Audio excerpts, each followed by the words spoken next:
एक शब्द जो किसी के लिए उम्मीद की सीढ़ी है तो किसी के लिए खाई, जो किसी के लिए हजारों साल के जख्मों का मरहम है तो किसी के लिए अपनी काबिलियत पर लगा सवालिया निशान। आरक्षण ये सिर्फ एक नीति नहीं बल्कि भारत की आत्मा में बसी एक बहस है। एक ऐसी बहस जो हमारे संविधान की किताबों से निकलकर हमारी चाय की दुकानों, हमारे क्लासरूम और हमारे घरों तक पहुंच चुकी है। आज हम आपको उसी कहानी की जड़ों तक ले चलेंगे जहां से ये सब शुरू हुआ। ये कहानी सिर्फ कानून और सियासत की नहीं बल्कि आंसू, संघर्ष, उम्मीद की भी है। ये कहानी आरक्षण की है।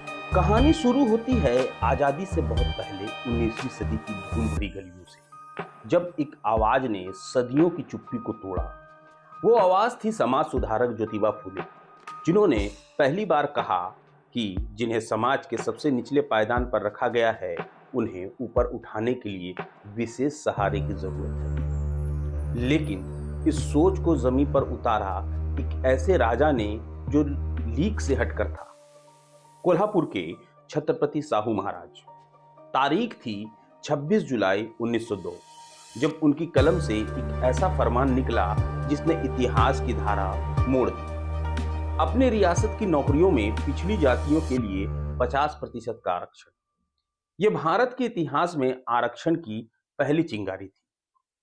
यह चिंगारी धीरे धीरे सुलग रही थी और 1932 में ये एक बड़े वैचारिक टकराव में बदल गई। एक तरफ थे महात्मा गांधी, जो हिंदू समाज को टूटने से बचाना चाहते थे, वहीं दूसरी तरफ थे B.R. अम्बेडकर, जो अपने लोगों के लिए राजनीतिक हक की लड़ाई लड़ रहे थे। ब्रिटिश सरकार के कम्युनल अवार्ड ने दलितों को अलग निर्वाचन का अधिकार दिया, लेकिन गांधी जी इसके खिलाफ आमरण अनशन पर बैठ गए। पूरा देश सांसें थामे देख रहा था। अंत में पूना पैक्ट के रूप में एक समझौता हुआ। दलितों ने अलग निर्वाचन का हक छोड़ा और बदले में उन्हें मिली आरक्षित सीटें। यहीं से भारत की राजनीति में आरक्षण की बिसात बिछ गई। आजादी का सूरज उगा, लेकिन पिछले सदियों की परछाइयां छोड़ गया। इन परछाइयों को मिटाने का जिम्मा उठाया हमारे संविधान। डॉक्टर अंबेडकर की अध्यक्षता में बनी मसौदा समिति ने अनुच्छेद 15(4) और अनुच्छेद 16(4) के रूप में वो स्याही तैयार की जिससे अनुसूचित जनजातियों और जातियों की एक नई तकदीर लिखी जानी थी। लेकिन कहानी में सबसे बड़ा तूफान आना अभी बाकी था। साल 1979 जनता पार्टी की सरकार ने दूसरा पिछड़ा वर्ग आयोग बनाया, जिसे हम मंडल आयोग के नाम से जानते हैं। सालों तक ये रिपोर्ट फाइलों में दफन रही और फिर आया साल 1990 और तत्कालीन प्रधानमंत्री VP सिंह के एक ऐलान ने पूरे देश को दो हिस्सों में बांट दिया। ओबीसी के लिए 27% आरक्षण। सड़कों पर आग थी, दिलों में गुस्सा था और देश में गृह युद्ध जैसे माहौल। मामला देश की सबसे बड़ी अदालत सुप्रीम कोर्ट पहुंचा।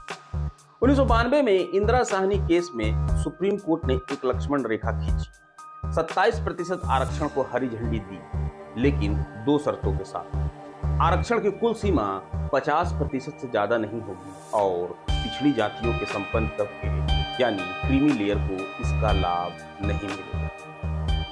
जब लगा कि आरक्षण की कहानी अपनी सीमाओं तक पहुंच गई है, तब साल 2019 में आया एक और ऐतिहासिक मोड़, 103वां संविधान संशोधन।